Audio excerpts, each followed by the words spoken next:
এই কেকটা হুট করেই বানাইছিলাম, একদম হুটহাট প্ল্যান করে ফেলছি যে ছেলের জন্য, ছেলের বার্থডেতে তার নামের ফার্স্ট লেটার দিয়ে কেক বানাবো। তো যেই ভাবা সেই কাজ। তো হচ্ছে এখানে আমি 9 ইঞ্চির একটা স্কোয়ার মোল্ড এবং 8 ইঞ্চির একটা রাউন্ড শেপের মোল্ডে কেক বেক করে নিয়েছি, চকলেট কেক। অ্যান্ড কীভাবে আমি হচ্ছে আর শেপটা দিচ্ছি এটা দেখে দিচ্ছি আপনাদেরকে। এই কেকের ছবিটা পোস্ট করার সাথে সাথে অনেকেই বলতেছিলেন আপু আরটা কীভাবে কাট করলেন, এটা একটু কাইন্ডলি দেখাই দেন। তো আশা করছি তাদের জন্য ভিডিওটা ভাল লাগবে আর কি। তো প্রথমে তো আমি বুঝতে পারছিলাম না আমি কেমনে কি করব, এটার আমি কোনো টিউটোরিয়াল পাচ্ছিলাম না ইউটিউবে বা অন্য কোথাও, বা কেমনে কি আমি কিছুই বুঝতে পারতেছিলাম না। একদম জাস্ট একটা ছবি পাইছিলাম পিন্টারেস্টে, ওই ছবিটা দেখে আমি বানাচ্ছিলাম, বাট কোনো টিউটোরিয়াল ভিডিও তো আমি কোথাও পাইনি। জাস্ট আমি আমার মতো করে আর শেপটা দিছি। তো হচ্ছে যে দেখেন আমি মানে অনেক চিন্তা ভাবনা করা লাগছে, অনেকক্ষণ বসে থাকা লাগছে এই কেকটা নিয়ে। তারপর মানে এই তো একটু ম্যাচ করতে পেরেছিলাম।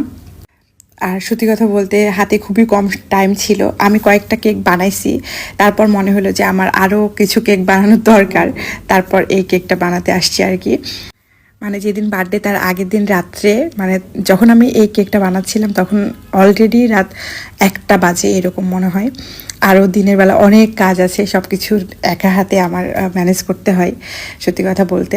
এই জন্য কী করলাম, আমি এই কেকটাকে আর ফিনিশিং করতে যাই নাই, বিদেশিদের মতো হচ্ছে ন্যাকেড কেক বানাচ্ছি আর কি। এটাকে one kind of naked cake বলে, যেগুলোকে ফিনিশিং দেয় না, জাস্ট এইভাবেই হচ্ছে ক্রিম দিয়ে রেখে দেওয়া হয়।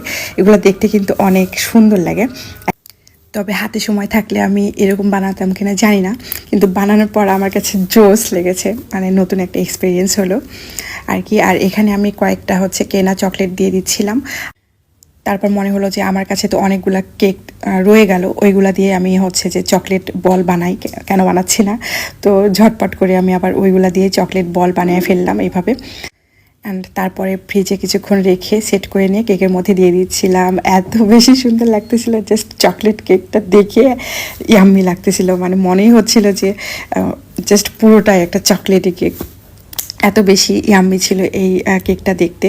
অ্যান্ড আমার বেবি তো অনেক বেশি পছন্দ করেছে মাশাল্লাহ, যদিও ও কেক খায় না ওইরকমভাবে, বাট ও দেখেই শান্তি আর কি, অনেক বেশি পছন্দ করেছিল। অ্যান্ড সবাই অনেক বেশি পছন্দ করেছে কেকটা, মানে দেখেই খুব লোভনীয় লাগতেছিল। আপনাদের কাছে কেমন লেগেছে অবশ্যই কিন্তু কমেন্ট করে জানাতে ভুলবেন না।